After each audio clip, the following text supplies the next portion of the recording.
And Drowning Pool. MMS presents the show, the Snafu Tour to the House of Blues. It's going to be Wednesday, September 27th. 4 bands in all. Saliva and Drowning Pool coming through with special guest Adelita's Way and Any Given Sin. We got a VIP package for you to win at WMMS.com. Meet and greet with Saliva, some autographed merch, and more. LiveNation.com for all the details on that. Get you into the show here. A couple of tickets. Saliva and Drowning Pool for caller 10. Good luck. 216-578-1007 or 800-348-1007. You know that part of your brain that regulates good decision making?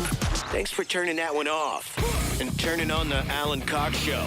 Sorry about all the cocks. On 100.7 Sorry about all the cocks. WMMS.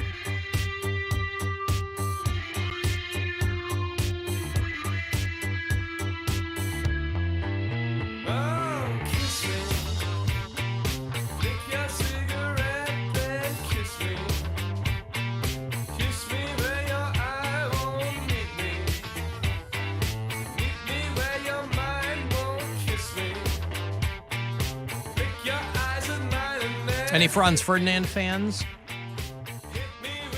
I dig these guys. Yeah. Right? Franz Ferdinand from Glasgow. Glaswegians. They've been around for a minute. Named after a historical figure. Who are they named after? Any history buffs? Franz Ferdinand. Nailed it. Just about to say it, Mary. Uh-huh. She got it. I'm right. Named after Franz Ferdinand. He was the guy with all the coats. Now, right? who was Franz Ferdinand? He had all the coats, or is that Joseph? Who had the coats? Joseph in the amazing Technicolor Dreamcoat? Yeah. How did you get there from Franz Ferdinand?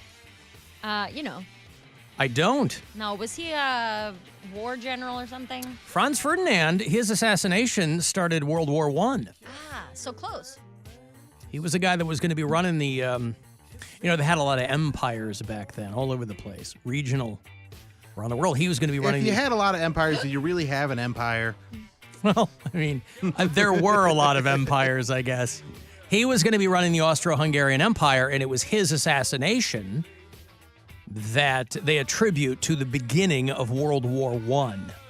So he was killed end of June, but today, August 1st, 109 years ago today is when World War I started. They called it the War to End All Wars because they had never had one like that. So in retrospect, they called it World War I only because there was a Second World War. You got to think, had there never been a World War II, what would we have called World War I? The war to end all worlds. The Great War. It was the Great War. It would be called the Great War, probably? It was called the Great War. No, Is that what it was called? I thought there was a different war that was the Great War. There's a good war. There's a lot of wars. There's the Good Fight. Christine Baranski. Good Boy, she wife. can do no wrong. The Good Wife, Juliana Margulies.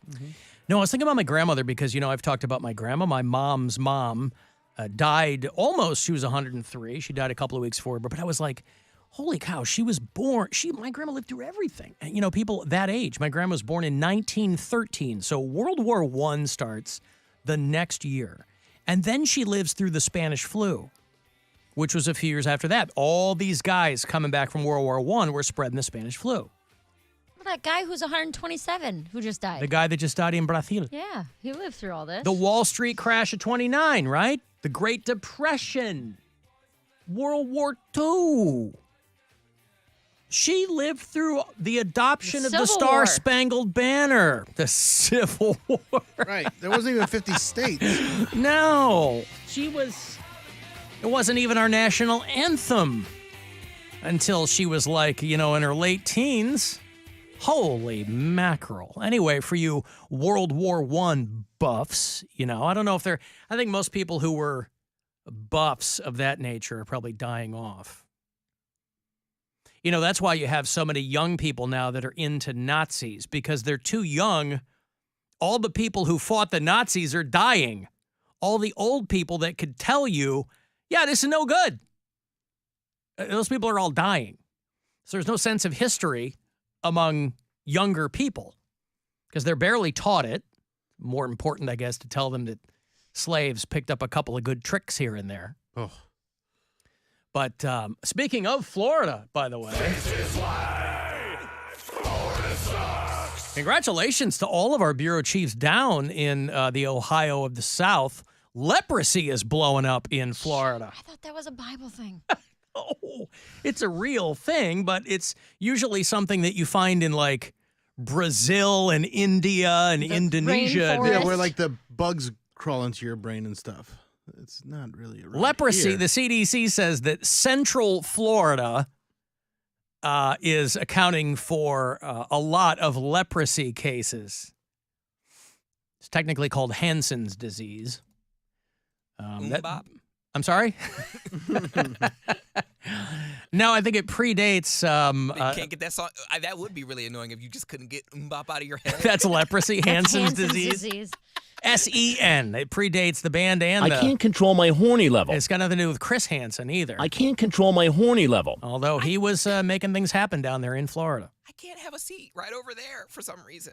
I can't sit down.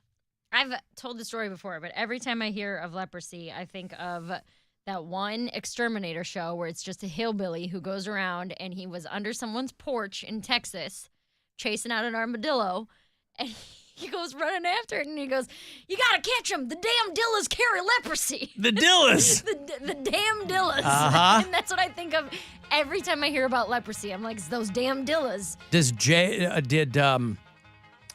Did Jay Dilla carry leprosy? That's not why he died, right? Might be. Oh, He's no. a damn dilla. Damn it. God, I gotta figure out what that show was. The damn Dillas The carry damn leprosy. Dillas carry leprosy. I mean, back in the day, the leprosy jokes were about like body parts falling off. You know, like Playboy would have jokes about a guy whose wiener falls off and things like that. I don't think that's really what happens with leprosy. It's just a very, very intense and invasive skin disease. But for it to be blowing up, and again, climate change is not going to help this kind of stuff. It's probably, in some small part, contributing to it. All kinds of things are now moving through the air that heretofore were not so much. It affects the nerves, skin, eyes, nasal lining. You can lose your eyebrows and eyelashes. You get ulcers on the soles of your feet. And a loss of sensation, for instance. A patient might not feel if their skin is being burned. So yeah, leprosy, blowing up. DeSantis is killing it down there. Leprosy, a big issue down there now in Florida. You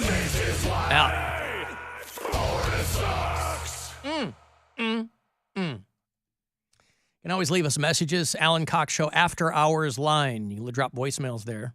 216-986-8903. Hey, Alan. I was listening to your show yesterday about Poundcake, how he hates getting uncomfortable. He hates working hard. He just wants to be a blob and eat gummy worms.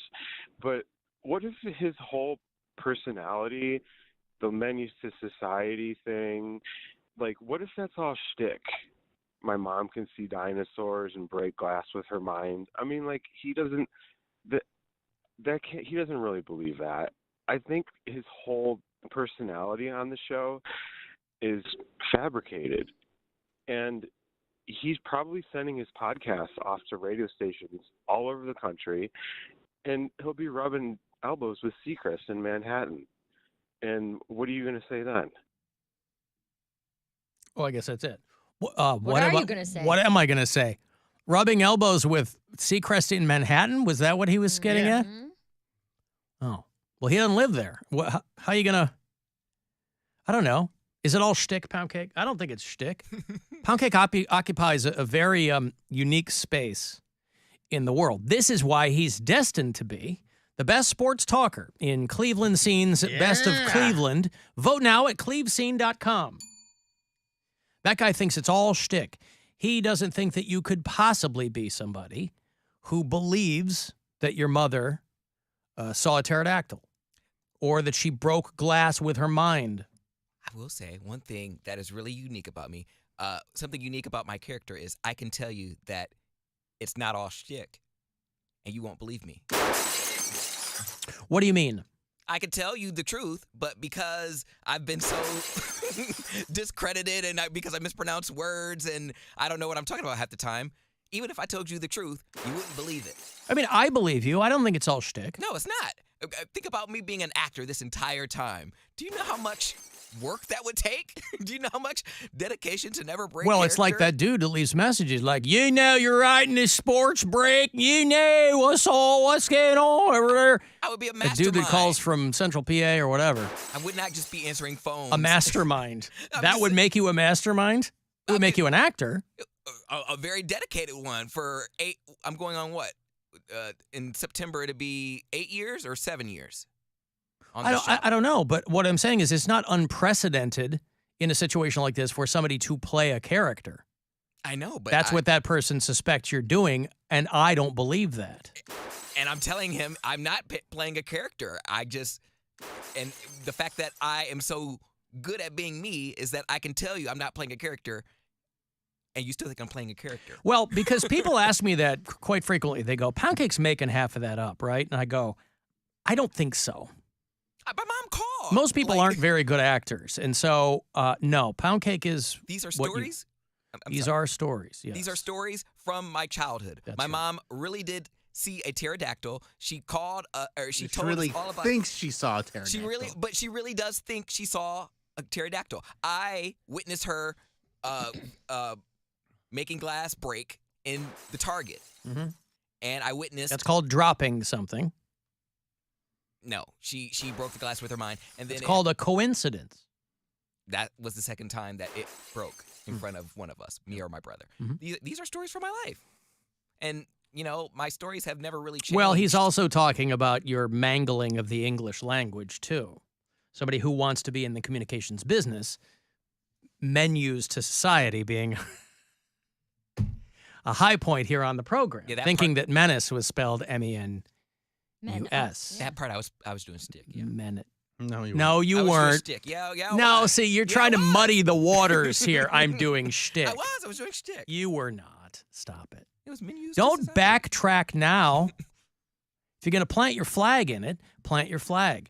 Because what's going to lead to more people like that who go, he's making it all up. But I'm not making. You're giving them fake news. And I believe that you're not. I think it's more that you are intellectually incurious. And so what that leads to are a lot of situations in which anything can happen with varying results.